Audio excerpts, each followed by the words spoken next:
Okay, so welcome everyone. Thank you so much for joining this VNR lab in the margins of the HLPF 2022. My name's Ollie Henman from Action for Sustainable Development. I'm delighted to be your moderator today. And I'd like to begin by passing over to the Deputy Director of the UNDCO, Ms. Rosemary Keller-Purakal. Thank you, Ollie. Welcome, colleagues. It's such a pleasure to be here with you today. Thank you for coming on a Friday afternoon, and I'm sure this will be the highlight of the week. Excellencies, ladies and gentlemen, on behalf of the UN Development Coordination Office, I'm so pleased that you're able to join us here in this room and virtually from across the world to this Voluntary National Review, aka VNR lab. What an honor to be here alongside so many distinguished colleagues from governments, civil society, and the UN, including my colleague from UNDP, and of course our amazing resident coordinators in different countries. By the end of today, 44 countries will have presented their VNRs about SDG progress. This year, 21 countries are from the Africa region, 9 from Europe, 7 from Latin America and the Caribbean, and 7 from Asia and the Pacific. How do these voluntary national reviews get done? How does the UN support? The lab today will focus on these issues. As a reminder, member states do VNRs not just to be nice, self-congratulatory reports. They are to be an inclusive, society-wide reflection of a country's progress towards the Sustainable Development Goals, the SDGs, and convey a common understanding of the challenges in this regard. In so doing, they should identify leverage points to accelerate progress towards the SDGs. This is especially relevant in the current context of food, fuel, and finance crises, posing grave risks to the SDG agenda in virtually all countries. With each passing high-level political forum, we see progress towards this aspiration. I note that of the 44 VNR countries, 11 are presenting for the first time, 28 for the second.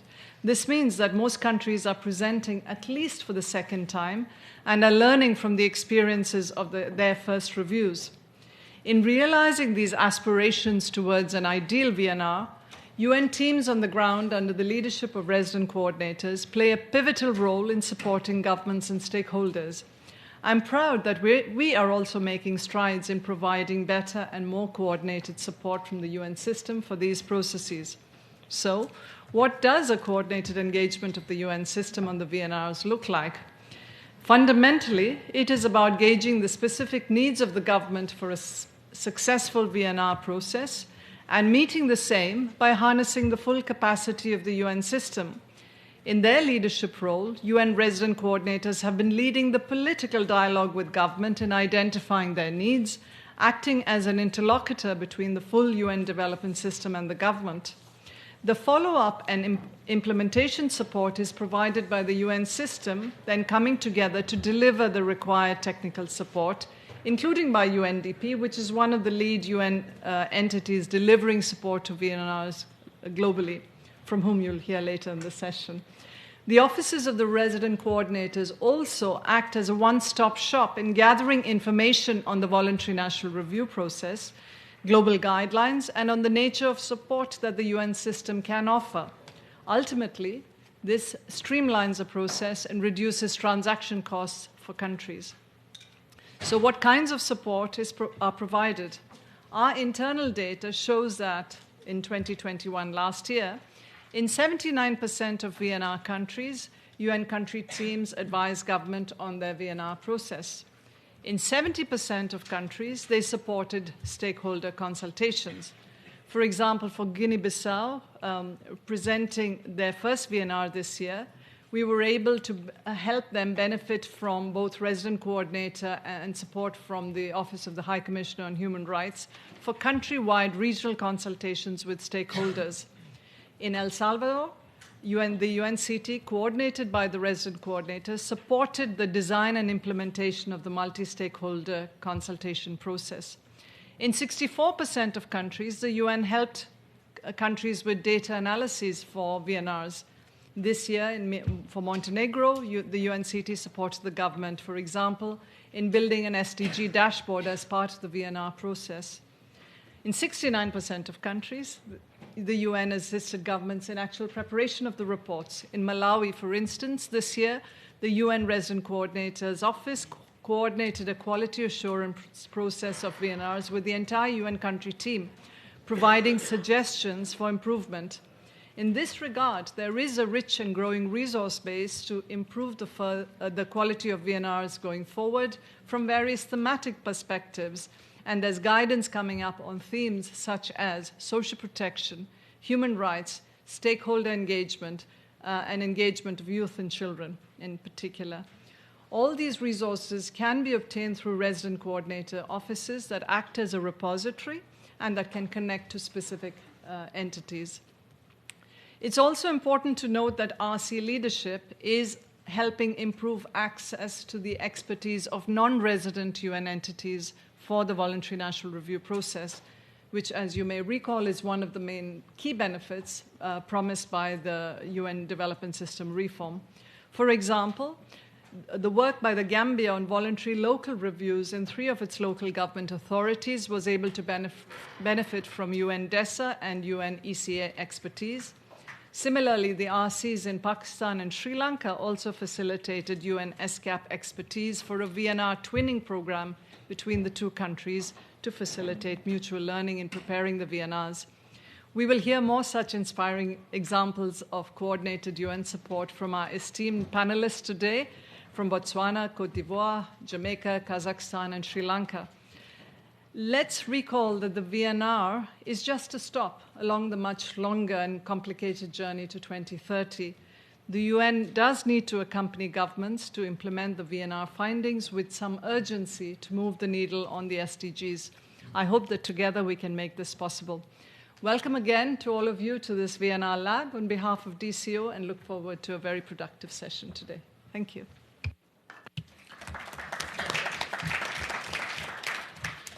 Thank you so much, Rosemary, and thank you for that very comprehensive overview of some of the different directions and different areas of support that we look forward to hearing about. I might just add a couple of very short observations, and in the interest of time, I won't take up too much time. But I was grateful to be able to run a small consultancy project for UN DESA recently, where I interviewed some of your teams, some of the RCO teams, and I was very grateful for the time that many of the RCO teams were able to give us. And again, some of the very same trends that you've highlighted came through, particularly around the role of supporting and convening those dialogues that then lead into the VNRs. And I think, coming from a civil society point of view, I know that it's been very welcome to have that opening of doors and that opportunity for wider dialogue in the build-up to the VNR. So really looking forward to the discussion. So I won't take up any more time, but I'm really delighted. I think the first panel that we have will be mainly from the RCOs yourselves, and then we'll have a second panel where we'll hear from a number of government representatives as well as colleagues from civil society. So we have a good mix of different voices in the room. But before we get to that, first of all, we have an overview, a further kind of looking at the forward-looking approach to the VNRs from the global head of the UNDP's SDG integration team, Ms. Laurel Patterson. Over to you. Thank you. Thank you, everyone. Distinguished panelists and guests, it's great to be here today, and I will echo Rosemary. This will be the highlight of all of our weeks. And in the spirit of, if we had windows, we would know this was a Friday afternoon. I will try to be precise and also a little provocative, and I hope have an opportunity to be in dialogue with many of you over the course of the session. One of the things that we've been thinking about a lot at UNDP is reminding ourselves not only the SDGs, but the 2030 Agenda and its preamble. And I've gone back to it several times. I would urge you all to do the same. One of the things that is so distinctive about the preamble to the 2030 Agenda is that we talk about it as the world's only systems agenda for transformation. We go as far as to call it a radical agenda for transformation for our generation and for future generations. And I think this is the moment where we talk about the relevance of the agenda, the relevance of the SDGs. This is what makes it so. And I think it's really important for us both to keep hold of that vision of what the 2030 preamble provided at that time, but also look for the ways that we can practically advance it as we're advancing progress on all of the SDGs. So that's what I wanted to say in framing overall. And then, of course, what I'd like to be able to do is tie specifically to the VNR and how we can ensure that this is as effective a tool as possible for driving that vision of the 2030 Agenda and a transformed world. So the first thing that I would say there, I won't spend too much time where I think the VNRs are effective tools. We know where they are. But where I think we really have an opportunity in a discussion like this and from the midterm in the second half of this agenda to make progress. And the first is reminding ourselves, as much as the VNRs are the measure of progress for countries on the SDGs, these are meant to be highly interactive processes.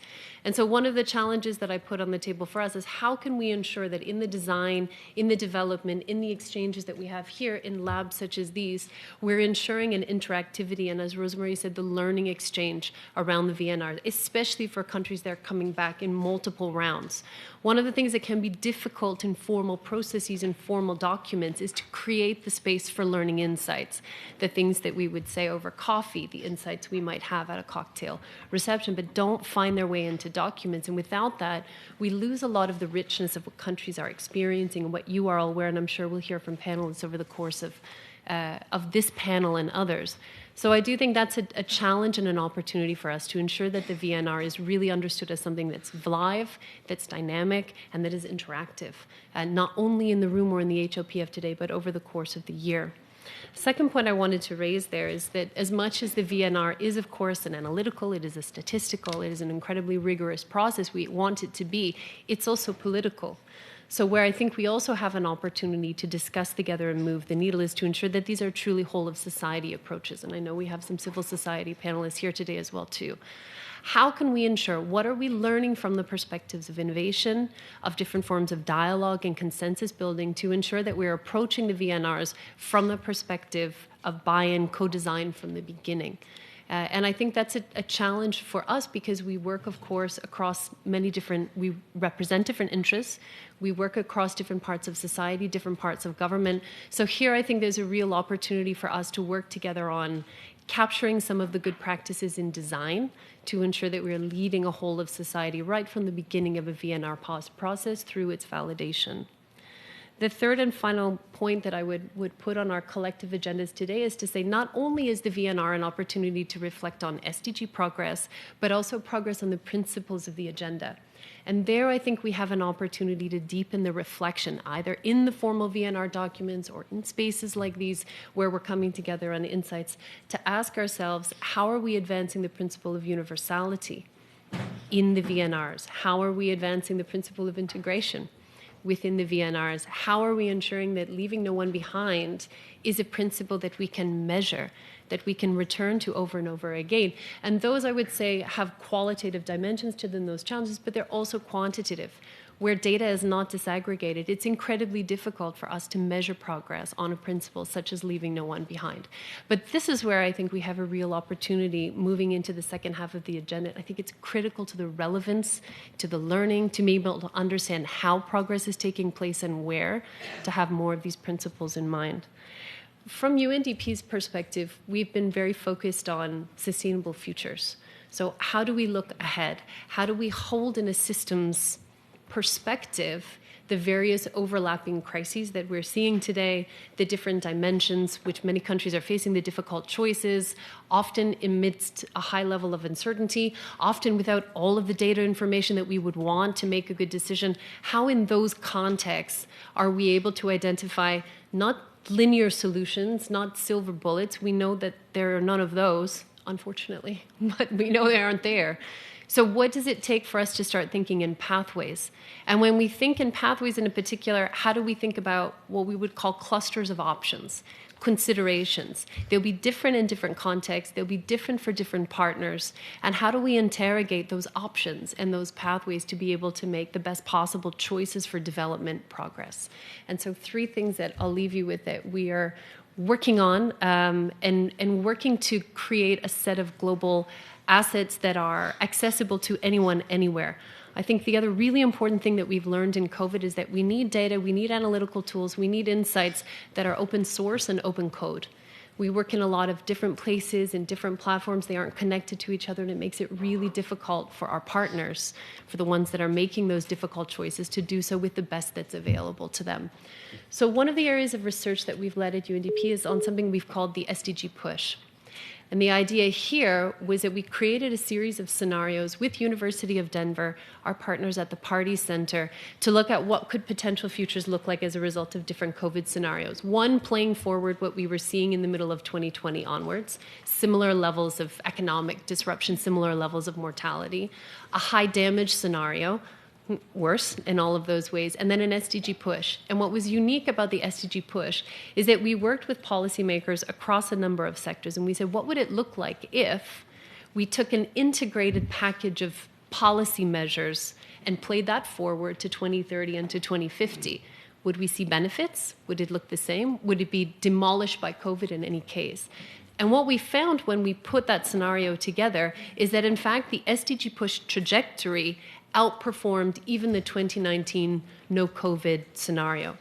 And what this told us, it's a scenario, first of all. So it isn't the suggestion that this is exactly how the world will move forward in exactly the way that we've created a set of assumptions in a scenario, but it shows us that it's possible to outperform a pre-COVID world, even taking COVID impact into account.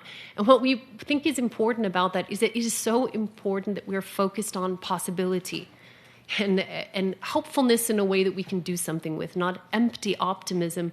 But the point is there are ways that we can move forward constructively despite the crises that we're seeing now. And there are different tools and forms of analysis that can support that. If I could just, time is moving. If I could ask you to maybe another minute or so. Okay, fair enough. Sorry about that. I wrap it up in 2 points. I think we'll share some of these assets with colleagues afterwards. But this study is available online. We've just updated all of the scenarios to take into account vaccine injustice, debt distress levels, global economic outlooks as we understand them today versus the way that we would have in 2020. You can search per country. You can download the data. You can add the data to other sources that you may have available. And we've worked with a number of country teams. We've also worked with the government of Egypt as one example to use that data to support their VNRs and help look at options, considerations, pathways that are data-driven and evidence-led. And that's available to you. So I'll leave it at that for now and really welcome the discussion. Thank you. Thank you so much, and apologies to move things on. We never have enough time in these sessions, and I wish that we had a whole day for a session like this. But I'm very conscious that we want to also reach all of our speakers in the next 40 minutes or so. So if we can now turn to those of you who are the resident coordinators in the room and to hear from your perspectives. And if I might ask you to keep to within 3 minutes, I know it's going to be very tight, but that would be appreciated so that we hear from everyone. So first on the list we have Mr. Zia Chowdhury, the UN Resident Coordinator in Botswana. Over to you. Thank you very much, Ollie, and greetings to all. My name is Zia, and I'm the Resident Coordinator in Botswana. So Botswana is actually presenting at 3 o'clock today, so I have an excuse if I have to depart suddenly. Let me just kick off straight away that Botswana is an upper middle income country, and therefore doesn't really need resources from the UN to conduct something like a VNR, and they're very aware of that. But they're also a country that's in the second VNR, so they are aware that there is a huge amount of support can be used, technical support, in order to make a very good VNR. And that is exactly what they did. So traditionally, in the past, before the new RC system was developed, it would have been largely UNDP plus the government working on a VNR. In this case, with the new RC system, the government worked with my office to really get access to all the UN assets. And we are 23 UN agencies, so a very wide range. We were able to link them to the smaller and the non-resident, those who are not based in Botswana. In particular, OHCHR, ILO, IOM. These are the people who really got a great opportunity to contribute to the process. So let me tell you a little bit about the process. From the very beginning, we made a roadmap with the government where we planned out everything very, very clearly. Who does what do we need to gather, where will the funding come from, and so on. And then from that point on, we were able to support very practically on things like the government wanted a consultant, so we were able to bring on support, bringing on a consultant, finding one. The government manages it because it is a government report. We were able to really support with the consultations. And that is the key thing I want to highlight is that, the all the different UN entities were able to suggest who to talk to. And everybody had, there's a very large number of left behind groups, marginalized people. So the different UN family members said, please, here are the names, here's where to go. We also accompanied and helped to set up some of those discussions. Then I would say that perhaps the next most critical part of the UN family's role was to provide critical feedback to the first draft. Now, it's very difficult to write a report without being self-congratulatory, especially if one ministry is writing, they don't want to, another ministry to see that they have perhaps not done as well as they thought. So our team, especially the resident coordinator office, we were able to gather very critical feedback because we are seen as independent from, one of the most independent units of the UN family. So we were able to provide very critical but constructive feedback, and I think that was quite fresh, and maybe the government were a little bit surprised at how challenging we were. But of course, in the end, we came to make a very balanced report. And then I think the last thing I'll say, Ollie, is that in the end, what we feel is that what the resident coordinator's office is able to do is just ensure that all the amazing and far-flung assets of the UN family are accessible to the government, but also that we really push the government to consult with as many people as possible, especially those who don't get listened to generally. The next part, and the last part I'll say, is that as we go forward, we're going to publish the results, also to support those who made parallel reports to publish their things. My colleague is here from the civil society, and also to translate those to make sure that it reaches the general public. I'll stop there, Ollie. Thank you. Excellent. Thank you so much. That was a very helpful overview, and I picked out particularly the point you made around consultations and being able to then bring in so many different voices and making use of all those links that different UN agencies have. So thank you so much for setting us off so well. Next, we have, to your left, Mr. Garry Conille, the resident coordinator for Jamaica. Over to you, please. Oh, thank you. Thank you so much. It's a pleasure to be here. To get briefly into the substance of the matter, in terms of context, Jamaica, we work with the Planning Institute of Jamaica, which is headed by its general director, who's here with me, Dr. Wayne Henry. And the PIOJ is important in terms of context because they're responsible for the development of policies, plans, and programs for sustainable development. And it's incredibly useful to have a partner that understands the substance and is committed to it. And the PIOJ and a very experienced team basically on a regular basis advise the government on major issues related to economic, environmental, and social policy, including through the very important medium-term socioeconomic policy framework, which is the mechanism for prioritization, planning, review, and monitoring of implementation of Vision 2030 agenda. And the PIOJ also, among other things, also undertakes research on national development issues and collaborates with external funding agencies in the identification and implementation of development projects. The point being here that the Jamaican government already has an established process and mechanisms for regular assessments of progress towards Jamaica's Vision 2030 and the implementation of their National Development Plan, which is strongly aligned with the SDGs. The second point, which was already made, was that Jamaica had already gone through the VNR process, and the government of Jamaica was very familiar with the rigorous requirements for navigating this high-level process. So when we began to engage with the government was very clear in a few things.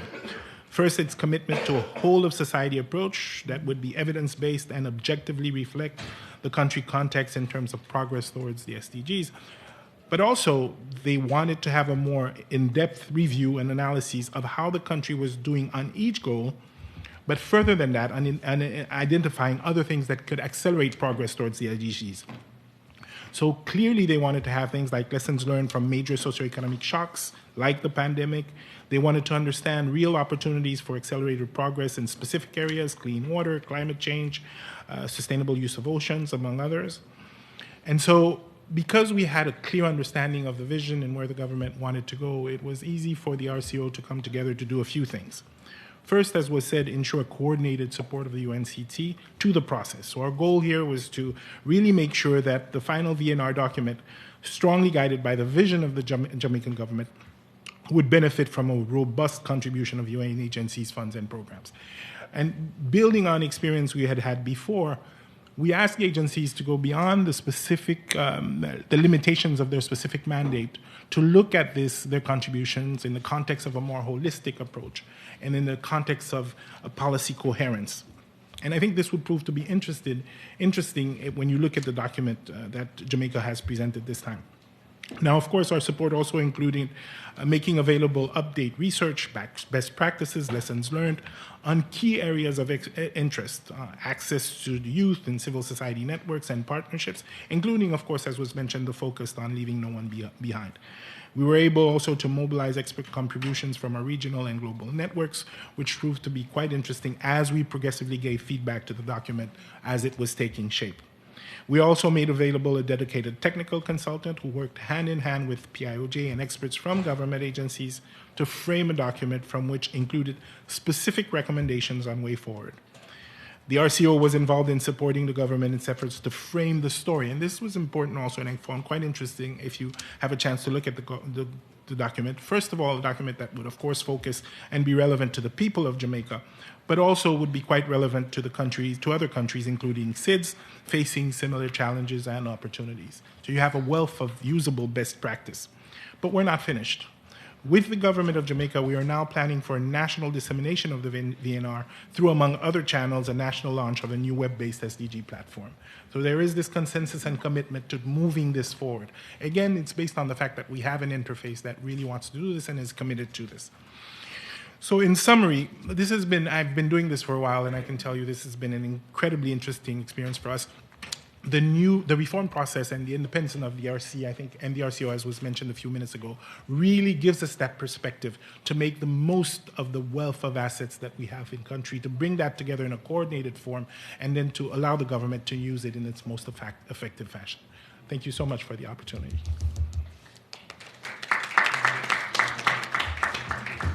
Thank you. And again, I mean, such a wealth of inputs there, and it seems that there's some patterns emerging. So I won't say anything more, though, because, again, in interest of time, let's continue the conversation with Ms. Michaela Story, who's the resident coordinator in Kazakhstan. Over to you, please. Well, thank you very much for that, Uli. Greetings to all, and it's a great honor to be here today, and especially as I'm accompanied by Deputy Minister Akhmetova, Minister of Justice from Kazakhstan. So let me see what I can add that hasn't already been said in the 3 minutes I've been given. So before listing 3 points, let me remind you that Kazakhstan has already submitted a VNR in 2019. And just like Jamaica and other colleagues here, is an upper middle income country. The VNR is owned and run by the government. And I take this opportunity to really congratulate the government for their presentation that they did yesterday. It was honest and it was transparent. And I think that is a key issue with the VNR in Kazakhstan. It hasn't shied away from finding shortcomings. And I think that is a clear added value here, is to really find the things that are not working and to see how we can address them together. So what we have done with the first VNR, and I think this is one of the key takeaways for me in this process, is how we have used the findings of the first VNR when we, and now I'm looking a little bit internally to the UN system, so please excuse me, colleagues who are from outside of the UN system, how are we using those findings when we update our CCAs and when we design our UN SDCFs? Because if we do not use these inputs as well, it will be lost for us as a system, especially when we have the strong buy-in in the methodology of how we develop them from the entire system. So the one from 2019 has really influenced our thinking in our UN SDCF as we have it 21 to 25. What we have felt in this VNR is that it has actually allowed us, as the UN country team, to come together and work very closely with the government in a new way. And I'm sure that the Deputy Minister will share some of the actual work that was done and the outreach, so I'm not going to steal the thunder by going into that, but that is definitely remarkable. What we did in the RCO was, this time around, that with the mandate that we have, because the mandate we have as the RCO is not different from the VNR process than any other process. It's just about making sure that we apply it fully when we engage in the VNR process. So we brought together the country team, making sure that support did not come from different directions at the same time, didn't compete in different entry points, but that we clearly identified, and in our case, it was UNDP who took the lead, but that as RC, I made sure that we had everyone with us. And like that, we had an internal working group actually established of 8 agencies. The government may have seen primarily one agency, but rest assured, the rest of us, we were all behind. The methodology we applied was therefore sort of a best practices, what was found across the agencies, and then strengthened as it was delivered together with the government through the UNDP-led interactions. We, of course, like other colleagues, we provided feedback throughout. We had the dialogue. And what I also made sure was that we had actually a monthly check-in with every head of agency on the VNR through our UNCT. I wanted to make sure as RC that we had a clear lead from the agencies, that we didn't allow the VNR to become what we sometimes refer to as a technical level-led process, that we actually had the UN political buy-in, so that whatever we found, we brought it back to the agencies. And as such, the methodology that was applied was that and I'm sure Deputy Minister will refer to this as well, there was a SDG game that UNDP has developed that was played. It sounds very childish, it's not, it's fantastic, across the regions in Kazakhstan, and we used it as well as the UNCT. I wanted to make sure that every agency head had internally had this dialogue between us of how we prioritized the SDGs, so that we also knew how the government was reaching out to the multi-stakeholders across the country. And that actually created a joint ownership and understanding of the process that went beyond best practices on a sheet of paper. Naturally, we pooled resources, de facto. We came together with funding, we came together with feedback, and that, again, wouldn't have been possible unless we have had not only, yes, the facilitating platform of the resident coordinator, but more importantly, the commitment from the agencies and the ownership of the government. So finally, as I close, let me just reiterate what Rosemary was saying and others as well. The VNR is not this isolated one-off report or one-off incident. It takes the temperature at one point in the journey. But what is key for me now as resident coordinator is how I, together with the country team and with the government, how we learn from what we identify, how we build this in, and how we ensure that it is fully anchored in the national development plans and in the support and work that we're doing as the UN. So the final point I'd like to say is that I do believe the point you said, that it's also a political process. The government in Kazakhstan makes it a key priority to enhance its dialogue with the citizens across the country and really reach out. And the VNR process, I really felt, was another opportunity for us as the UN country team to support the government in this very strong outreach as they're moving forward. Thank you very much. Thank you. And I think you've actually highlighted something additional there, which is very useful in terms of not seeing the VNRs as a one-off, but actually part of a much longer process, as you say, embedding it into the national development plans, the UN Sustainable Development Cooperation frameworks, and so on. And I think that's so valuable also for stakeholders to have that ongoing engagement. So thank you very much. And the final speaker from the UN RC teams would be Mr. Philippe Poinceau, who's the resident coordinator in Cote d'Ivoire. Over to you. Thank you, Oli, and good afternoon to everyone. Cote d'Ivoire presented its second VNR yesterday, and the UN Development System was indeed also a partner to this process. We sort of provided 5 areas of support. The first one was SDG monitoring, and it's part of what we're doing actually every year when we update our common country assessment. We've made sure that our common country assessment has a dedicated section on SDG indicators and targets. So every year we provide that sort of independent update. The second area of support was, of course, advocacy about the process, but also for the acceleration of the SDGs. So whenever we had the opportunity in the national or infranational consultations that took place in preparation for the VNR, we contributed to this advocacy.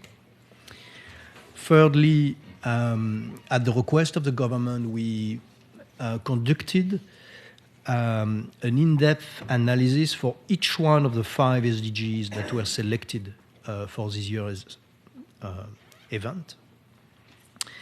So UNICEF took the lead on SDG 4, UN Women took the lead on SDG 5, and then UNDP took the lead on SDG 14, 15, and 17. And those reports were UN reports, but presented to the government for the government to incorporate whatever it would feel appropriate to incorporate in the overall VNR report. We also funded and implemented an in-depth study on the central theme that was picked up for this year's event, the one on COVID, Building Back Better. And finally, we provided support for civil society participation at the country level, but also at this event in New York. And we're joined here, he'll speak later on by our partner from civil society from Cote d'Ivoire. So that's like the 5 areas of support that we have provided. The strategy for this support, I think, has been mentioned before. It is the same. It's a one-stop shop at the resident coordinators level and office for the government. It's division of labor, making sure that we go for the right expertise where it is.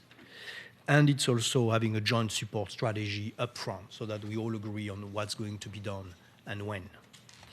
In terms of value addition, from what I've heard, feedbacks on the value addition of a support from the UN development system on those processes. One is clearly the independence of analysis, which sometimes strengthens the overall analysis made on some SDGs.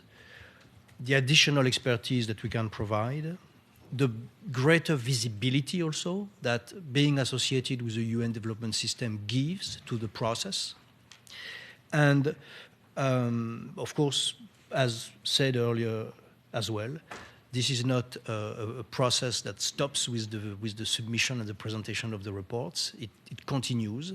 So throughout the VNR process, we've also identified a number of new priorities for the UN development system in terms of support to the SDGs, like, for instance, a joint program on statistics and data, but also on piloting the SDG localization in one district in order to experiment this in Cote d'Ivoire, and also in supporting more aggressively, I would say, the social program of the government, which we see really as an accelerator of SDGs in Cote d'Ivoire.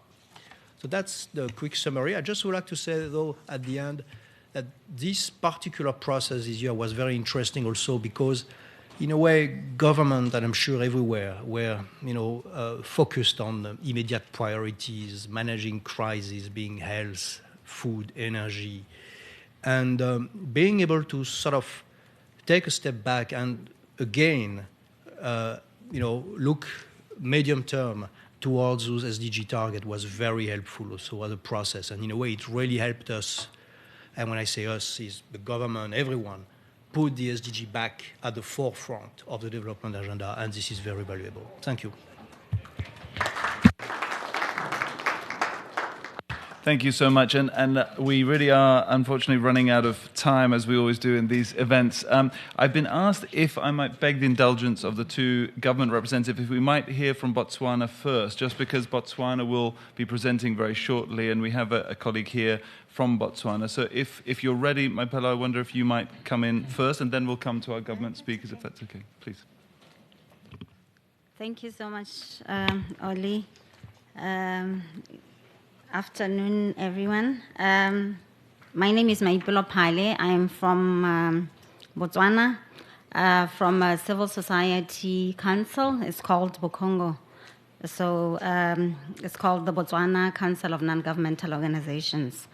So my topic that I was asked to look at was to look at the reflections that happened in Botswana on the value addition of coordinated UN support to the VNRs.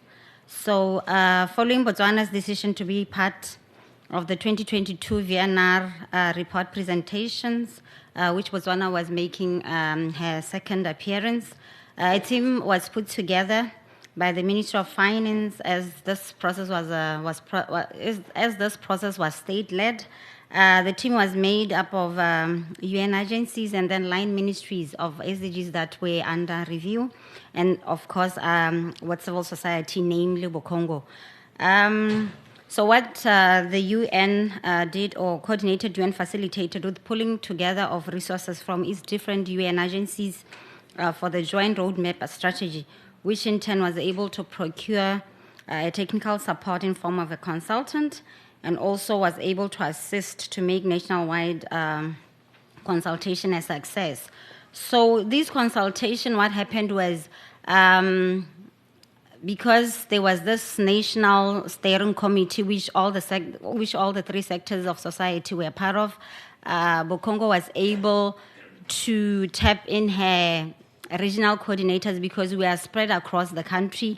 So we use our regional coordinators to mobilize civil society organizations at different areas, especially the far-reach areas, which was very applaudable because for the first time, really, civil society was able to really be engaged in this process. And also, we are not only concentrating around urban areas, we even went further to rural areas. So that was one of the key highlights, really, of putting together this VNR report. So what we did, again, before consulting, we had what you call stakeholder mapping to see to it that the aspect of inclusivity has been brought on board. Of course, there were hiccups, but what is important is that most of the sectors were represented. And together with the consultation, the desktop review was also done, also to track SDG progress, and also to solicit input from different stakeholders, and also as a mean to validate the integration of SDGs. Of course, we did again together when we did the desktop review and then the consultation. There were also gaps that were realized, notably the gap of that civil society organizations were really not aware of what SDGs are, and also the aspect of lack of funds, because with civil society, what happens is that the programs are project-based, so it means that they will need to solicit money elsewhere for them to now integrate the SDGs. So, and again, I think all these sectors. Thank you. I'm sorry. We're really running out of time. Okay. Yes. Thank you. Thank you you so very much. Thank you. Well, and we recognise that those of you involved with the Botswana VNR may need to leave us. But now I'd like to turn to Her Excellency Ms. Akhmetova, the Vice Minister of Justice from the Government of Kazakhstan. Thank you very much. Good afternoon, everyone. So as Kazakhstan worked on the second VNR, we strictly adhered to the main principle of the 2030 agenda, leave no one behind. Based on this principle, a wide range of people were engaged into the process of drafting the VNR through consultation and discussions in all 17 regions of the country. UNDP and other UN family agencies have also been actively engaged in the process, thanks to expert and financial support of the UN agencies. Kazakhstan was able to arrange comprehensive, in-depth discussions of all stakeholders across the country. Advisory and technical support was also provided to arrange tables, set up focus groups, study prominent cases, and collect grassroots data. So in Kazakhstan, cooperation with UNDP and other UN agencies began long before the VNR process. The outcomes of the joint partnership and cooperation are reflected in this year. VNR UNDP provides considerable expert and coordination support towards implementation of the integrated national financial framework. UN Children's Fund, UNICEF, in Kazakhstan contributes to the development of the Child Wellbeing Index. UN Women in Kazakhstan supported a pilot project introducing gender principles into strategic and budgetary planning at local level. The Ministry of Justice, jointly with the Office of the UN High Commissioner for Human Rights, held a series of working meetings on the introduction of human rights indicators, including regional consultations among Central Asia countries. Specific cases on local activities by the Office of the UN High Commissioner for Refugees in Kazakhstan and the UN Voluntary Program in Kazakhstan found. At the same time, the Food and Agriculture Organization of the United Nations in Kazakhstan was actively engaged in evaluating the progress of the country towards achieving SDG 2 and SDG 6. The current VNR is a result of a cohesive joint work of all relevant stakeholders and parties, including the UN agencies providing consultant support. And I would like to thank everyone for their productive work and high commitment to the implementation of the SDGs agenda for the benefit of the country. Thank you for your attention.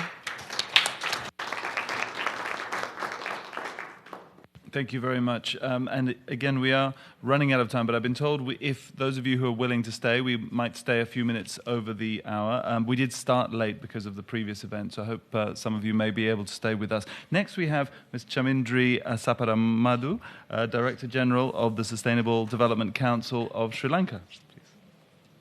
Thank you very much. First of all, let me thank the UN Development Coordination Office for inviting me to speak at this VNR lab. We presented our second VNR this morning.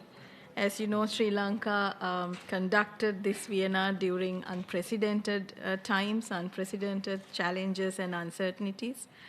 The context that was there when we started the process changed very drastically towards the end. But however, with the support of the UN system, we were able to do some early planning for the VNR, particularly in laying out a comprehensive methodology and stakeholder engagement plan. The process received the support that we received from ESCAP and the UN system in Sri Lanka gave us access to a broad range of financial and in-kind support that we otherwise would not have received. As well, we also received fantastic technical support and guidance from ESCAP Senior VNR Advisor, technical and in-kind support from UNDP Sri Lanka to help facilitate stakeholder consultations, and logistical and planning support for the VNR report from the Resident Coordinator's Office. The flexibility of UN resources was helpful in ensuring that Sri Lanka could deliver on its comprehensive outreach and stakeholder engagement plan which made us achieve our level of ambition of being level of ambition of inclusivity. Now, the VNR twinning program with Pakistan, facilitated by with the support of SCAP, helps share good practices relating to the approach and methodologies, as well as peer-to-peer review and feedback of the draft report in a spirit of South-South cooperation. So all of the above tremendously enriched our VNR process and the quality of the VNR report. I also would like to highlight the fact that all of this support came whilst ensuring strong national ownership of the VNR process, and that was really important for us as well.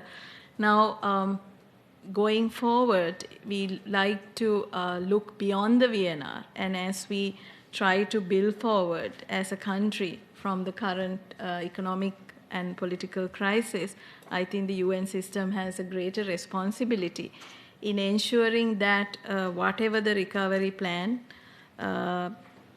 address the specific vulnerabilities of the marginalized groups, and that it would be important to tap into the system-wide capacity of the UN system in doing so.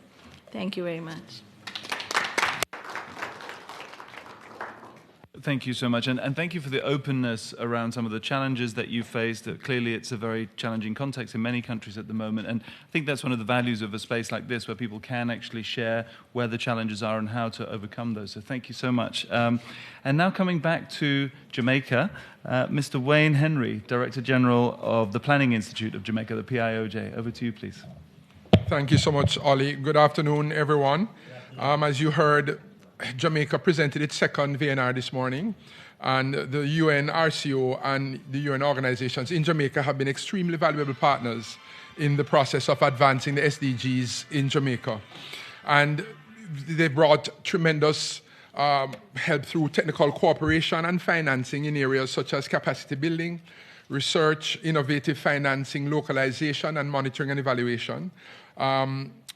They've, in our specific exercise coming out in 2018 through to this time, the UNRCO provided public expenditure review support to improve efficiencies in spending in key sectors.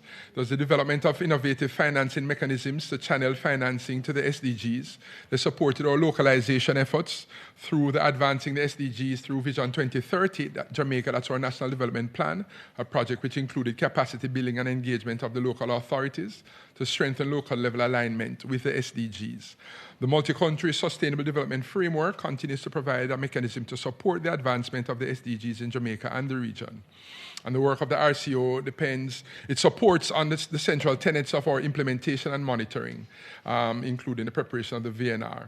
For the 2022 VNR, the support included the provision of funding, as you heard Dr. Conille speak about, to some US $77,000, inclusive of a consultancy. And so we have a framework through the PIOJ for coordination and policy advice. Very tremendous team of persons there, but then a lot of times you need additional capacity. And as was said, Rosemary spoke about the need to gauge the need of the government. And I think that's what the RCO has brought tremendously. We've benefited from very strong partnership, but just an ability to determine what the needs are. And a flexibility, I already speak about the flexibility that the UN brings, and the willingness to be flexible, I think very key.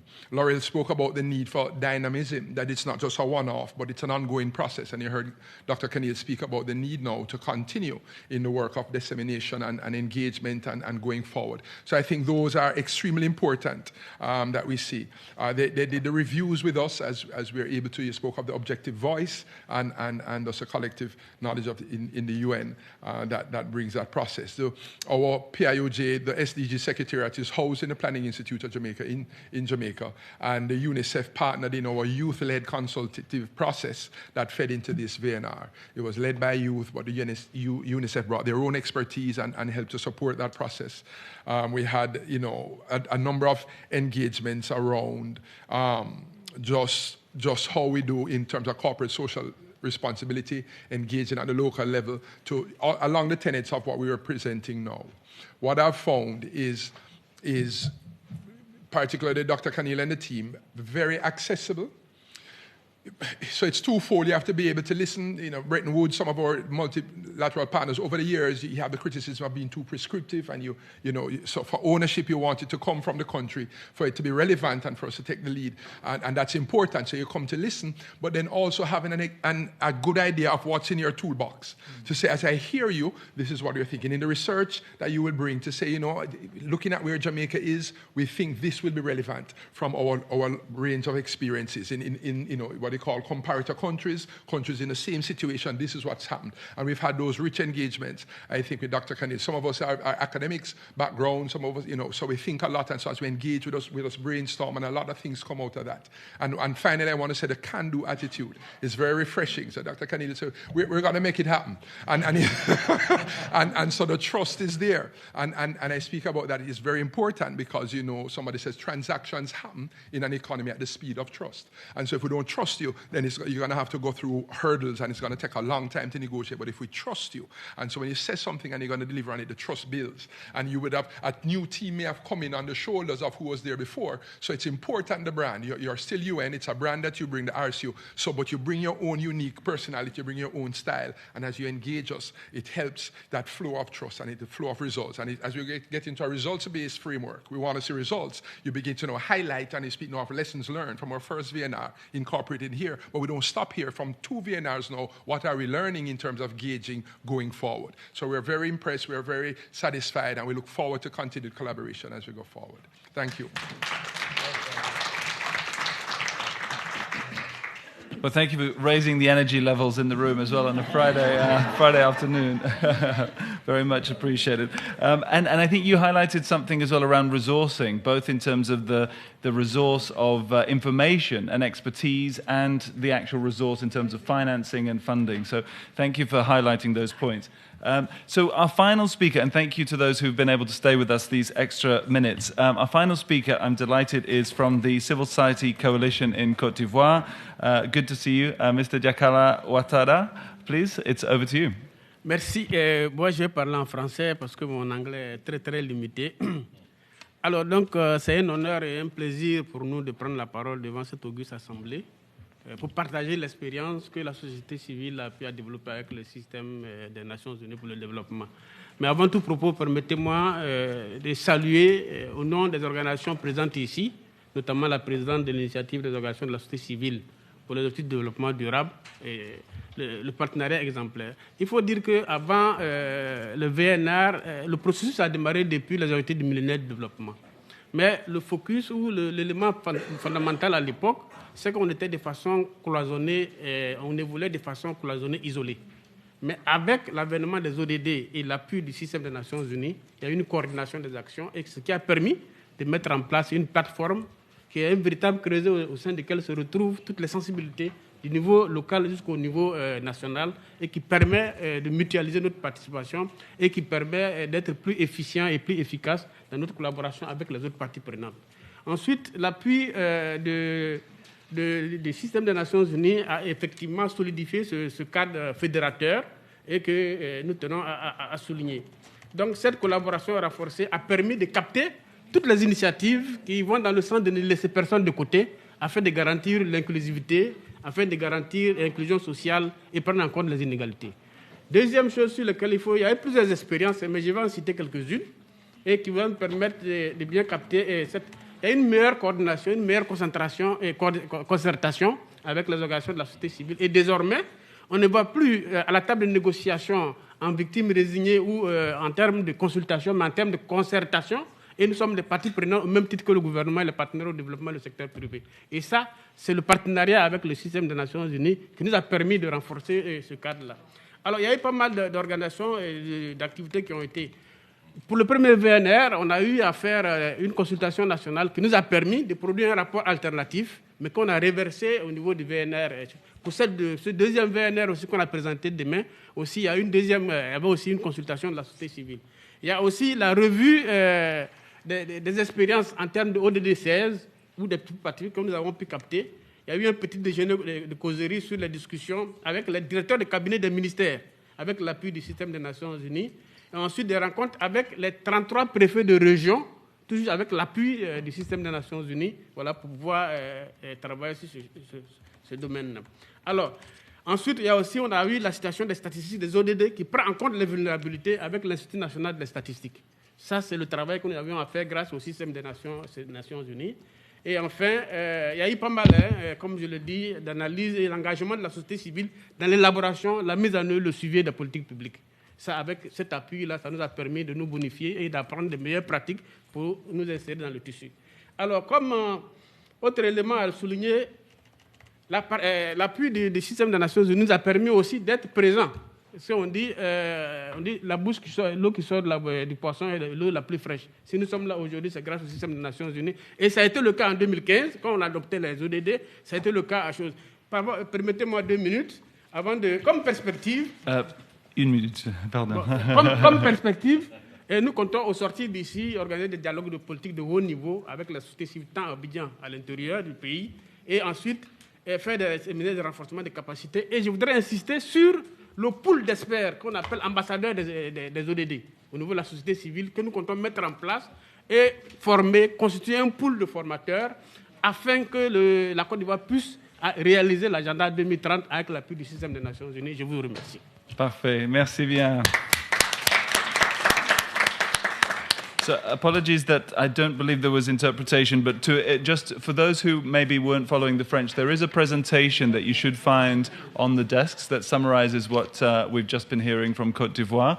And clearly there's been a very extensive process of dialogue with a very wide range of stakeholders. And it was, I think, Jakala was highlighting how much the support of the UN enabled that broad participation, and particularly the pool of experts that they know as SDG ambassadors. So please do have a look at the notes here as well.